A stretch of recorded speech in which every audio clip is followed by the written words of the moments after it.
Oi, pessoal. Vamos aqui mais uma conversa sobre o Manual de Estoicismo. Estou aqui hoje com o João Leite Ribeiro, escritor e dramaturgo, que mora em São Paulo. Fala aí, João, tudo bem contigo? Tudo bom? Prazer é meu estar aqui com você. E li seu livro, o seu livro é muito bom. Eu fiz eu fiz um curso de estoicismo, cujo livro era do John Sellers, né? Um filósofo inglês. E o seu não fica nada a dever, e se não for melhor. Quem for estudar estoicismo no Brasil aqui, não precisa esperar a tradução do John Sellers, pode comprar o Aldo de Nucci. Obrigado. E você tinha feito preparado algumas perguntas, né, para a gente conversar sobre o livro? Sim. Pode começar. Tá. A primeira pergunta que eu faço é o seguinte: no seu livro você sugere alguns exercícios estoicos, né?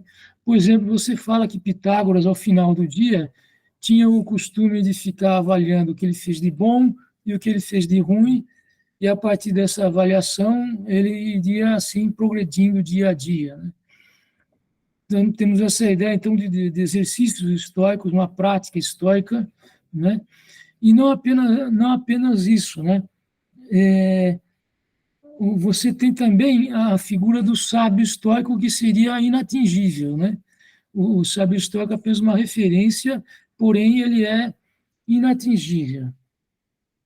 Agora, eu noto uma coisa curiosa no estoicismo, Aldo, que ele fala, por exemplo, em ataraxia, né, que é a ausência de agitação, e fala em uma certa completude humana, no sentido em que a virtude é o que basta, a virtude é o que conseguimos fazer e o que nos basta, né?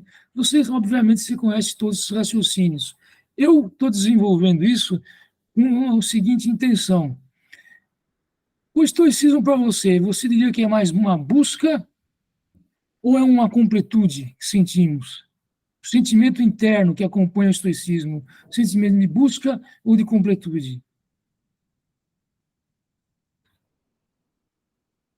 Aldo, não estou te ouvindo. Não tinha ligado o som, né? É uma ótima questão, né? Porque essa ausência de agitação não é uma ausência de movimento, como algumas pessoas podiam imaginar, porque para os estoicos o estado natural da alma é um estado de movimento, de perpétuo movimento. Esse movimento pode ser de acordo com a natureza, ou pode ser o estar em desacordo com a natureza, e aí vem a agitação, né? Que os estoicos falam. E esses movimentos que não estão de acordo com a natureza, eles estão sempre associados ao assentimento a falso juízo sobre a realidade, sobre si mesmo, sobre o mundo, né? Enquanto os movimentos harmônicos estão associados a sentimentos, a juízos verdadeiros. Essa é a teoria estoica.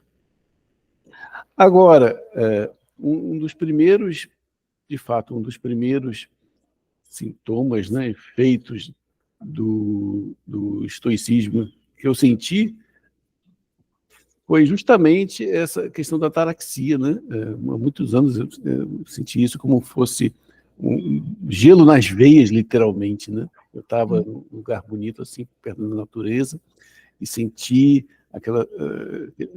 uma sensação de gelo nas veias muito agradável, né? E uma refrigeração interna, Olha podemos dizer só. assim, e era muito agradável, muito uma sensação de pertencimento ao mundo, né? De estar em casa, certo? Então, aí, de fato, não é uma busca, né? Você não há uma busca, mas há um encontro. Né? Seu encontro consigo mesmo e com o mundo. O estado não durou eternamente, naturalmente, né? Foi um estado que Sim. durou algum tempo e tal, mas, nesse sentido, eu concordo com o que você está dizendo. Eu concordo? Não, a pergunta sobre se é uma busca, ou sobre se é um encontro, podemos dizer assim, É né? um encontro, podemos dizer, sim. Eu acho que tem a ver com o encontro, porque justamente é o que você disse no seu livro, inclusive, né? Você fala que, quando estava estudando estoicismo, pela primeira vez, a ideia de cosmos, né? Você se sentiu pertencendo a algo, maior, né? Exato, Então, exato. você sentiu esse pertencimento, né? Sentiu que pertencia a algo maior, que fazia parte de algo maior. E, então, isso é um encontro, um reencontro consigo mesmo, né? Então, Sim. é um efeito de você assimilar uma certa cosmovisão, né? Eu chamo também de uma espiritualidade no sentido de uma visão do mundo e te faz reconhecer, né? Que você é parte do todo, né? E uma parte importante. E, nesse sentido, oferece uma sensação de completude, uma sensação de que estamos plenos aqui, vamos dizer assim. Exatamente, A também. vida estoica é uma vida plena, Aldo? Ah, sim, né? Se alguém for capaz de viver estoicamente, né? Então é uma vida de plenitude, porque o Sêneca tem uma frase, né, que ele diz que o verdadeiro sábio ele não necessita de amigos, né? Uhum. Porque ele se sente completo em si mesmo, né? É claro que nenhum de nós vai ser o verdadeiro sábio, porque a gente tem necessidade de muitas coisas, né? Sim. Mas, com certeza, na medida em que a gente vai deixando de precisar de certas coisas, a gente reconhece que certas necessidades são falsas, né? E Uhum. nós estamos em meio a uma série de falsas necessidades, então a gente vai, por não precisar mais dessas coisas, a gente vai sentindo essa plenitude, né? Sim. Isso me lembra Sócrates no mercado lá do Pireu, acho, né? Que ele passa lá e ele fala quantas coisas que não preciso, né? Algo assim. Exatamente, exatamente. Então, o mero fato de você reconhecer que não precisa dessas coisas já é uma libertação, né? É uma libertação, eu concordo. Aí tem aquele ditado, acho que é um ditado popular grego, você me corrija se estiver errado. Se queres fazer Filócrates rico, diminui os desejos. Não existe isso? Acho que tem lá na Grécia Sim, isso. sim, é verdade, é verdade. Então, eu vou passar a segunda pergunta, se me permite, Alda. É, no seu livro, algumas vezes, você usa o termo dura lição. Você usa esse termo. Você acha o estoicismo áspero, difícil de seguir? Há algumas lições que parecem realmente muito duras, né? Mas são duras porque a nossa visão do real é falseada, né? Ou, em outras palavras, porque a gente vive imerso numa série de ilusões. Então, ali, por exemplo, a lição que nossos pais vão morrer, que nossos filhos vão morrer, que todas as pessoas que nós conhecemos vão morrer. E isso é algo que o ser humano médio procura evitar, né? Procura Hum. projetar uma vida após a morte, procura não pensar no assunto, né? Procura desviar o pensamento sobre essas coisas. E enquanto o estoicismo, não, o estoicismo ele te põe de frente a frente com a realidade. Então, para nós que vivemos imersos em muitas ilusões, então a realidade muitas vezes é dura, né? Tem até o samba que diz a verdade às vezes dói, mas é porque você constrói um mundo só de sonhos e segredos. Não, eu acho que é do Paulinho da Viola. Paulinho da Viola, olha que bonito. Então é isso. A princípio essas lições são duras, né? Hum. Na medida em que elas desafiam ilusões que nós acalentamos desde a infância, né? Mas aos poucos, é como diz o Hesíodo lá no Trabalho dos Dias, né? O caminho para a virtude primeiro é árduo, depois ele vai suavizando, na medida em que a gente vai eliminando essas grandes ilusões que nos falseiam, que nos impedem de ver o real, essa dureza ela é suavizada, né? Se você acha, então, que uma vez que a gente atinge um certo nível de conhecimento do estoicismo, o estoicismo deixa de ser um fardo, passa a ser uma vida leve. Sim, eu nunca vi como um fardo, engraçado, né? Quem estava conversando comigo outro dia sobre isso, o meu amigo Marcos Rezende, né, que defendeu a tese recentemente.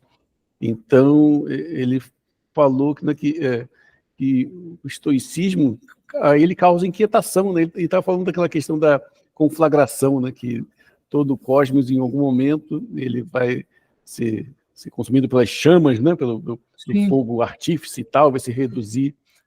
Aí eu pensei, poxa, eu nunca vi isso como algo inquietante, pelo contrário, me parece um pensamento bem reconfortante, saber que tudo vai ser reduzindo a cinzas, né? E vai renascer. Falando assim, parece dramático, né? Parece. Mas tem a ideia de renovação, né, dos ciclos, certo? Sim. Mas você não acredita, então, em vida após a morte? Eu não levo em consideração, né? Eu não levo em consideração. Assim, não é algo que... Não é uma carta que eu deixo no meu baralho, entendeu? Não conto com isso. Não é o que possamos contar.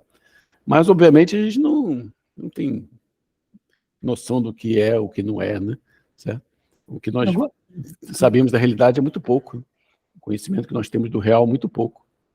Então, é algo que se deve suspender o juízo. Eu suspendo o juízo. Entendi. E os antigos estoicos, eu acho, se não me falha a memória, eles tinham diferentes ideias, não eram muito claros. Exatamente. Da vida. Então, o Sêneca, por exemplo, tinha uma teoria estoica que dizia que apenas as almas dos grandes sábios tinham uma certa imortalidade. E após a morte, essas almas contemplavam o cosmos, né? Desde o firmamento e tal. Mas não eram eternas, porque eram consumidas eventualmente pelo fogo artífice, na conflagração, né? E já outros, como Epiteto, ele desconsidera, ele acha que somos decompostos dos elementos, né? Então, que a parte nossa, que é pensamento, que é inteligência, volta para a divindade, para o fogo artífice, né? Que é a inteligência divina.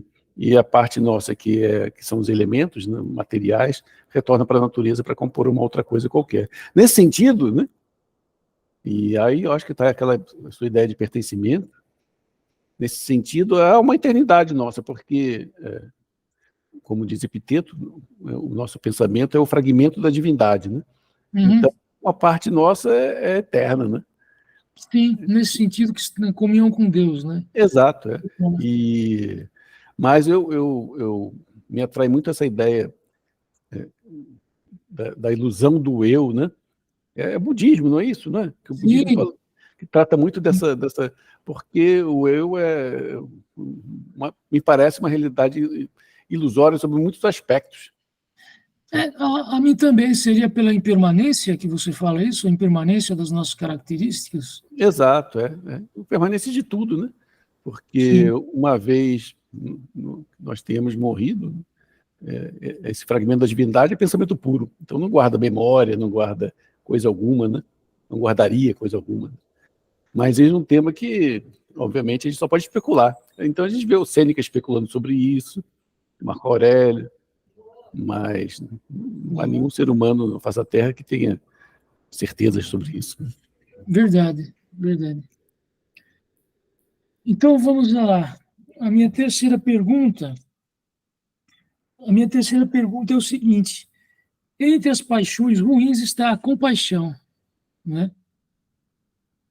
Não seria uma contradição, Aldo, a compaixão ser uma paixão ruim, uma vez que a compaixão denotaria a nossa solidariedade, o nosso amor aos nossos amigos?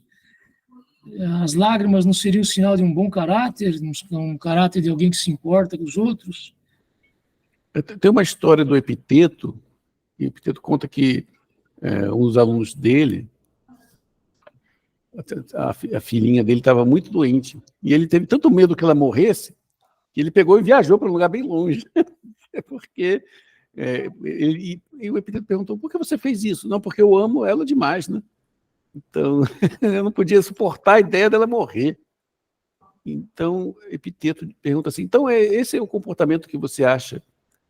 Inclusive, o Epiteto faz um jogo entre o que ocorre naturalmente e o que ocorre segundo a natureza. Ele faz uma distinção. Físio e catafíssim. Então, ele pergunta para o indivíduo, como que aconteceu isso? Ele falou, naturalmente, eu senti isso e fui embora. E aí o Epiteto pergunta, embora isso ocorra, tivesse ocorrido naturalmente, você acha que isso é segunda natureza? Quer dizer, isso é racional? Quer dizer, então esse é o comportamento adequado se alguém que você ama está muito doente e você teme que essa pessoa morra, então você vai e foge, né? Sim, Porque você não suporta o sofrimento, né? sim. E não suporta a ideia de perdê-la. E se fosse assim, por exemplo, né, as pessoas doentes teriam que ficar totalmente sozinhas. Né? Todas as pessoas que a amam tinham que ir embora, né, e deixar ela com os seus inimigos ou com as pessoas que não se importam com ela, o que não faz o menor sentido, certo? Porque isso parece ser o contrário da ideia de amor.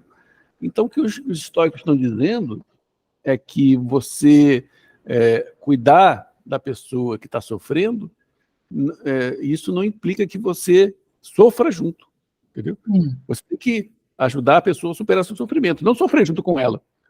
Sofrer com a pessoa não ajuda em nada o sofrimento da pessoa. Entendi. Esse é o ponto. É para ajudarmos mais, então, que sentiríamos menos, com menos intenção. Por exemplo, o caso que eu sempre falo da moça que tomou um tiro do coração, né? E lá em Olinda, uns anos atrás, no Carnaval, e entrou na emergência, entrou morta na emergência, Nossa. sem sinais vitais, e aí o médico abriu o tórax dela, tirou a bala, costurou, fez uma massagem cardíaca e o coração voltou a bater e ela voltou à vida.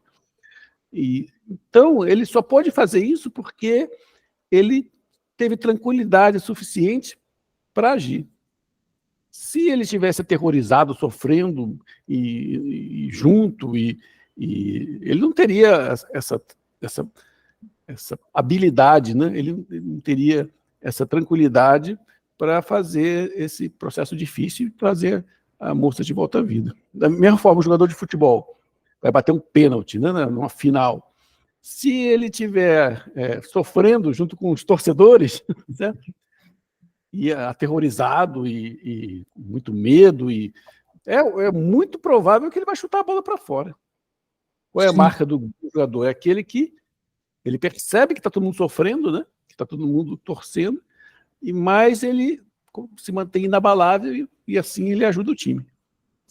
O sofrimento dele não ajudaria em nada o time. Pelo contrário, deixaria ele desconcentrado e o ajudaria e graças a isso ele erraria. Então, nesse sentido, a compaixão que significa literalmente sofrer junto, né, com paixão, ela não é adequada para os estoicos, né?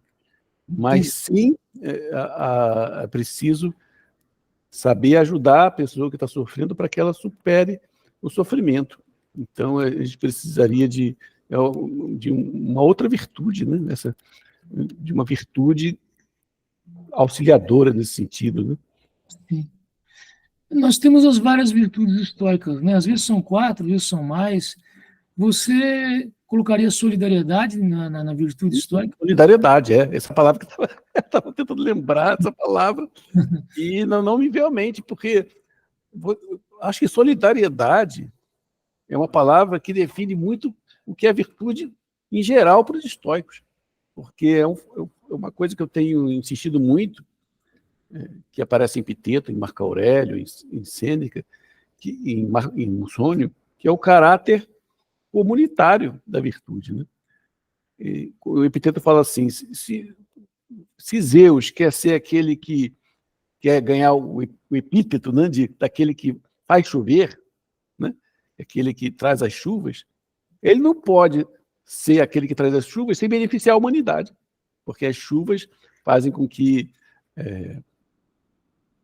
as plantas cresçam e as safras venham, etc. E nós temos água para beber, etc. Então, o Epiteto vai dizer, os deuses fizeram com que a virtude esteja sempre associada a algo que é comum a todos, a algo que beneficia a todos. Certo? Então, a virtude é benéfica, a virtude é solidária. Então, você não pode ser virtuoso sem ajudar as pessoas. E é tão interessante, né, Aldo, porque nós temos aí duas coisas que, na primeira vista, seriam contraditórias, né? Que é uma pessoa se bastar, por exemplo, o estoico dizer nem preciso de um amigo para ser feliz, Mas, ao mesmo tempo, a virtude estoica é a amizade, é a solidariedade, né? Exatamente. Essa é contraditório, mas acho que não é contraditório, né? O ponto desse não precisar de amigos é que eles se referem ao fogo artífice após a conflagração. Depois que tudo é incendiado e o cosmos se reduz apenas ao fogo artífice, então o fogo artífice, que é a inteligência divina e é o sábio ideal, né, por assim dizer, sábio divino, ele está sozinho. Então seria paradoxal que ele sozinho fosse infeliz, né? Já que Tá. essa é a ideia. E nós coincidimos com o fogo inicial. Não coincidimos, não, porque por isso que eu falo que o sábio ideal é só um ideal. Então, não, jamais, porque nós somos seres gregários, nós somos seres de rebanho, né? Nós vivemos em comunidades, nós não vivemos isoladamente. Então, o Sêneca vai dizer numa carta que o sábio, suponhamos uma pessoa muito sábia, como Sócrates, né? ele, embora não necessite de amigos, quer dizer, embora ele possa viver sem os amigos, ele tem precisão de amigos. Então, ele pode viver sem os amigos, mas ele os quer. Ele não vai querer viver sem amigos, está entendendo? Então, entendi. Ele está falando em certas situações que nós vivemos, né? Nós, digamos, eu quero dizer, as pessoas em geral, muitas pessoas, eu pessoalmente já vivi isso, que você está em certos ambientes nos quais você tem que se bastar sem amigos, porque não há amizade. Sim, verdade. Isso acontece diversas vezes, né? O que eu costumo achar, eu penso comigo mesmo, é que a amizade seria o preferível número 1. Né? Algo assim, porque a amizade... Isso nos remete imediatamente à questão da oikeoses, né? São os 5 desdobramentos da oikeose, segundo o Hierocles. O primeiro é a apropriação de si, certo?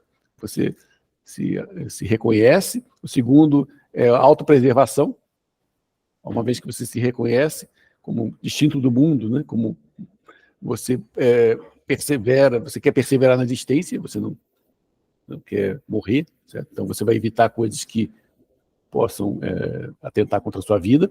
Em terceiro lugar, a questão do prazer e da dor, né? Que você vai tender a buscar coisas prazerosas e escolher, né? Coisas que favoreçam a sua saúde e evitar as contrárias. E, em quarto lugar, tem exatamente a apropriação afetiva, porque nós tendemos naturalmente a estabelecer laços contra os seres humanos. E, inclusive, os históricos vão colocar, a gente vê em Cícero falando sobre isso, e a relação primeva do humano, através da qual ele aprende a ser social, é justamente a relação com a mãe. Né? Sim. Freud vai falar coisas bem próximas disso. Né? Vai falar. Então... Na China seria com o pai, né? Mas está certo. Eu não sabia disso não, como que é isso aí? Né? Sim, isso é Confúcio, né? O Confúcio diz que tudo começa com a piedade filial. Sim. Ele é o pai. Interessante. A figura do pai na China é muito importante. Interessante. Acho que no Ocidente a gente está mais ligado a essa questão de Nossa Senhora, né? Mas, enfim, essa relação parental, né? Uhum. É o seio de todas as relações que você busca depois, durante a sua vida. Daí que eu li isso outro dia, né? Um estoico falando que nós somos, por natureza, amigos de todos e todas. Na vida concreta, na concretude, isso não se realiza por uma série de razões, ou porque as pessoas moram longe, ou por questões políticas e sociais, etc. Mas, por natureza, todas as pessoas são amigas. Quer dizer, por natureza, nós queremos amizade. Nós não queremos... Quem é que vibra com a inimizade? Eu falei, que bom, tem um inimigo, tem um inimigo novo, agora odeio bastante, né? Isso não é algo que a gente vê todo dia. Uma pessoa dessa, você pode até haver, mas não é algo que se vê todo dia. Então, natural é nós buscarmos amizade, é nós querermos a amizade, né? Sim. Eu penso muito assim, eu mesmo, né? E eu acho que uma boa explicação do estoicismo que a gente pode dar a quem não conhece é que o preferível número um é a amizade, né? Porque a partir disso você percebe que não são as riquezas, não é o teu prestígio, não são as coisas banais, mundanas, digamos assim, mas a amizade, né? Isso, é.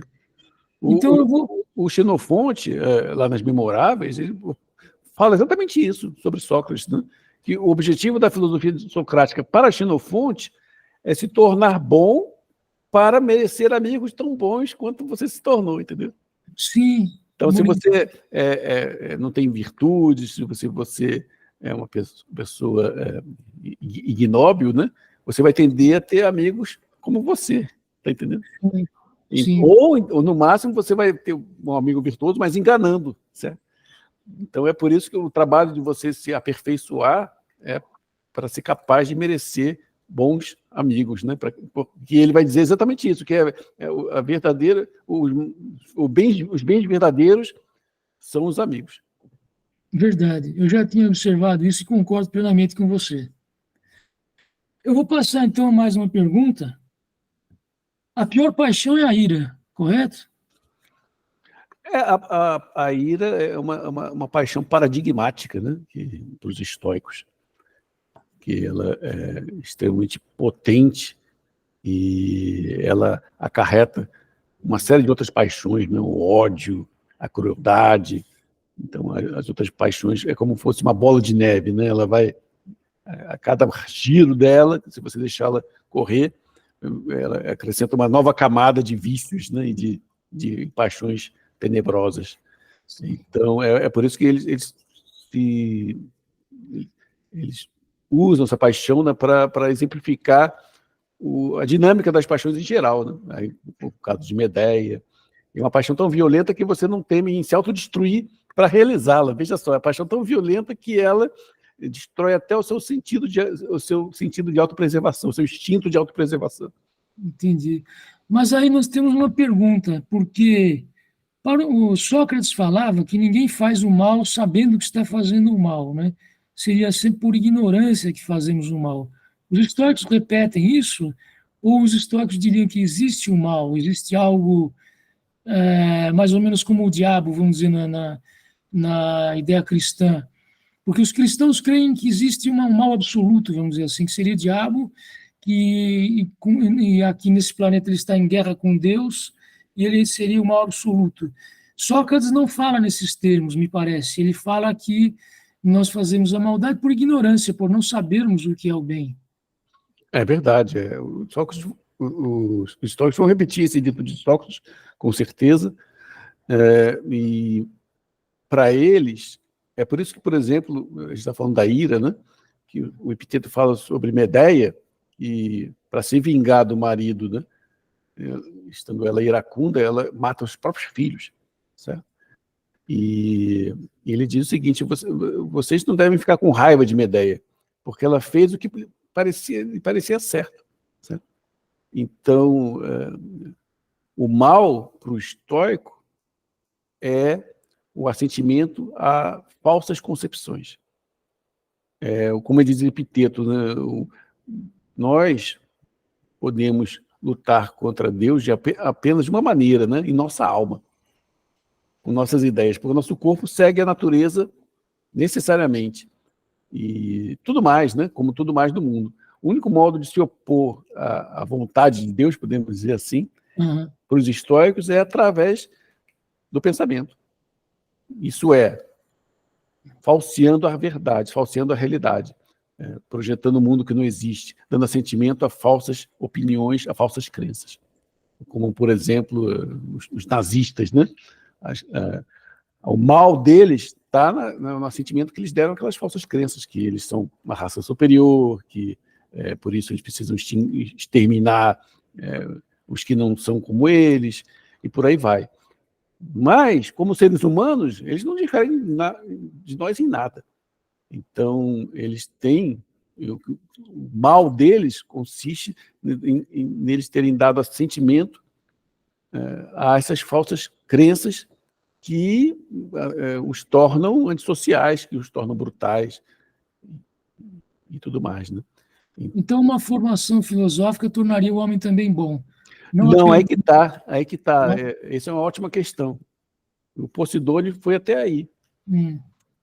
E o Crisipo já fala assim, que mesmo se você desse a educação mais esmerada possível para alguém, educação filosófica, isso não é garantia que essa pessoa vá se tornar uma pessoa boa. E mais tarde, Posidônio, alguns séculos depois, Posidônio, refletindo sobre isso, ele vai chegar à conclusão que Platão estava certo ao afirmar que a alma humana tem uma potência irracional. A gente não pode se livrar dessa potência irracional, que está associada ao corpo, que está associada aos instintos básicos, ou aos instintos baixos, não podemos falar assim. Então, por mais educada que seja uma pessoa, essa pessoa ela recebe constantemente impulsos, movimentos passionais em relação a sexo, em relação a poder, em relação a querer ser reconhecido, em relação aos apetites em geral. Então, o Posidônio ele retoma aquela visão em 3 partes da alma de Platão, que tem o logisticon, que é a parte racional, o timoeidés, que é a nossa busca pela honra, né? Que é a alma irascível, aquela parte nossa que busca a honra, a dignidade, e o epitimicon, que é a parte relativa aos desejos, aos apetites. Certo? E então a parte racional ela é bombardeada constantemente por esses, vamos chamar de impulsos irracionais. Entendo. Então não há como ser a prova disso, não há como estar para além disso, tá entendendo? Mas sim, mas uma pessoa que tiver compreendido a filosofia, não vamos colocar que tenha estudado, mas que tiver compreendido, não existe aí uma correlação com as boas ações? Pode haver, né? Mas a qualquer momento essa pessoa pode cair. A qualquer momento um desses impulsos primordiais podem tomar conta dela, né? Quer dizer que mesmo os melhores estudantes de estoicismo, eles eram passíveis de ter ira, por exemplo. Sim, exatamente. E por isso que Epiteto fala, né? Você faz o seu exame diário de consciência e vê se errou. Se você errar, não desanime, né? Entendi. Você vai cair necessariamente, você é humano, então você vai errar. Então você tem que fazer levantar novamente e começar tudo de novo. Daí que vem aquela questão da profissão de ignorância, que o Sêneca reduz, né? Ele sintetiza tão brilhantemente quando ele diz que não sou sábio, não serei, exige de mim, portanto, não que eu seja igual aos melhores, mas unicamente melhor que os maus. Basta-me, a cada dia, cortar alguns dos meus vícios e cercear meus desvarios, cercear minha loucura, né? Controlar, né? Manter sob controle a minha insanidade, né? Essa insanidade que vem da parte racional da alma, né? Da capacidade racional da alma, que nos faz agir de uma forma antissocial, criminosa, egoísta, por aí vai. Entendi. E você tem que ter sempre isso à mente, né? Porque se você perder isso de vista, então mais facilmente você vai ser tomado pelas suas paixões. Mas mesmo assim é útil o estudo, né, Aldo? Mesmo que sejamos vulneráveis ao destino, o estudo é útil. E não é. Depende de como você estuda. O Epiteto tem um fragmento maravilhoso que ele diz o seguinte, que da mesma forma que se você tem um vaso imundo, você não vai colocar um vinho, né? Um vinho sofisticado, um vinho bom dentro desse vaso, porque você vai corromper o vinho. Da mesma forma, antes de você estudar filosofia, você tem que realizar um trabalho de purificação. E, senão, essa filosofia vai apodrecer dentro de você, da mesma forma que o vinho vai apodrecer no vaso sujo, tá entendendo? E vira vinagre. E ele quer dizer o que com isso? Ele quer dizer que antes de estudar filosofia, você tem que ter uma certa disciplina filosófica no sentido do apetite, no sentido do seu trato com as pessoas e, sobretudo, no sentido através do qual você vai buscar a filosofia. Se você buscar a filosofia meramente para se exibir, Sim, ela vai apodrecer dentro de você. sim.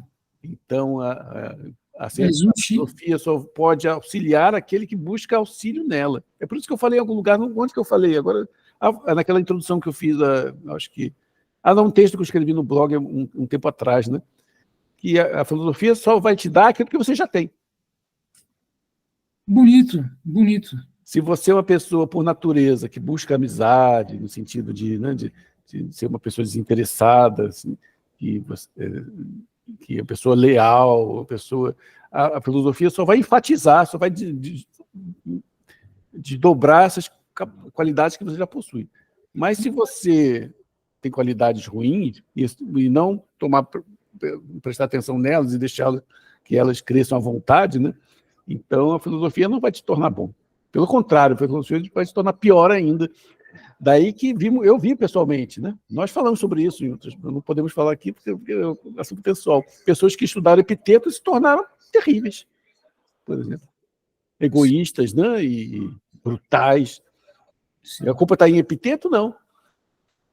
Da mesma forma, esse era um ponto, né, que na antiguidade questionaram Sócrates. Não, poxa, você ensinou filosofia ao Alcibiades, veja o que ele se tornou. Verdade, Mas o que eu posso fazer, né? Ele já era assim, né? Podemos dizer assim, né? Verdade. E Sêneca também foi tutor de Nero, não adiantou, né? Sim. Então, você vai encontrar na filosofia aquilo que você já é, né? A filosofia só vai te dar aquilo que você já tem. Maravilha, aprendi novas coisas hoje. Uma última pergunta, Aldo. Você escreve o seu livro para um leitor moderno, evidentemente.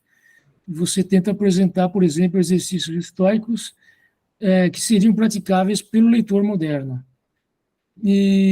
Mas há gente que diz assim, não, mas isso é uma filosofia que foi criada em outro contexto, no contexto greco-romano, uma sociedade totalmente diferente da nossa, e que, portanto, o estoicismo não faria sentido hoje em dia. O que você diria sobre isso? Essa é outra excelente questão. Isso é uma questão que eu estava falando com meus alunos no último semestre. E a gente deve considerar essas outras épocas, como a época dos romanos, a época dos gregos, não como fossem eras passadas, mas como fossem universos paralelos. Está entendendo? Porque se a gente considerar a nossa época e a época dos gregos e a época dos romanos, a gente percebe que existe uma incomensurabilidade radical entre o que nós somos hoje e o que eles eram. Está entendendo? Então, em certo sentido, é como se esses universos coexistissem. Certo? E não se tocassem. Eu quero dizer o seguinte, que, no sentido estrito da palavra, não podemos falar em tradição em sentido nenhum. Ah, tá. Por exemplo, cristãos. Você não falaria que Sócrates fundou o pensamento ocidental? Não, com certeza. Né? Não no sentido literal, dizer assim, todos que vieram após Sócrates seguiram o pensamento dele, a essência do pensamento dele, e a partir daí existe uma quantidade, uma linearidade que nos liga a Sócrates diretamente. Porque houve uma transformação. Eles seguiram em parte e em parte não seguiram. Essa é a própria se discute isso muito em filosofia da ciência. O que é a essência de uma teoria ou de uma comunidade filosófica? É difícil de você dizer.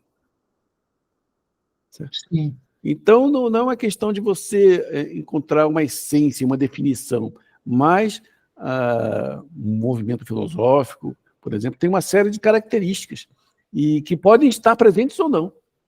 Aí você vai dizer, qual é a característica que é a essência desse movimento filosófico espiritual? Não há, é difícil dizer. Então, por exemplo, o que era o cristianismo há 2000 anos? O que é agora? O que é em comum entre os dois? Me diga. Sim. E o cristianismo sei lá, que eles cultivam na Etiópia e tantos outros... falei estoicismo ou cristianismo? Cristianismo, né? Cristianismo da Etiópia, cristianismo de outros lugares. E o que eles têm em comum? A não ser superficialmente numa imagem de Cristo, né? Superficialmente, digo, na imagem, sem se referir ao sentido dessa imagem. Então, é mais fácil e mais real a gente pensar em universos paralelos. Então, cada época retoma o cristianismo de acordo com suas necessidades.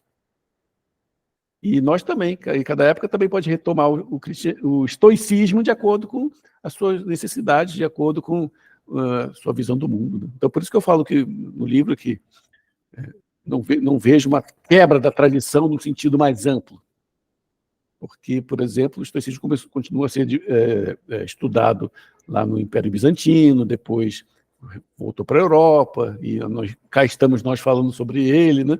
Certo? Então, num sentido estrito, não há uma tradição, mas no sentido mais amplo do termo, essa conversa nunca terminou. Certo? É como nós mesmos, o que nós somos essencialmente? O que liga você hoje ao garoto João quando tinha 4 anos de idade? O que é em comum? Boa pergunta, né? Talvez os budistas dizem que não há nada em comum, né? Pois é. Aquele sério paradoxo do barco, que você vai trocando todas as peças e no final não sobrou nenhuma peça original. Então, esse é o mesmo barco ou é outro barco? Pois é. Pois é. Essa é uma questão aí que vai dar uma outra grande discussão aí, né? Exatamente. Bom, Aldo, essas eram as perguntas que eu tinha. Você quer fazer algumas considerações aí? Não, né? Foi muito legal. São as questões excelentes.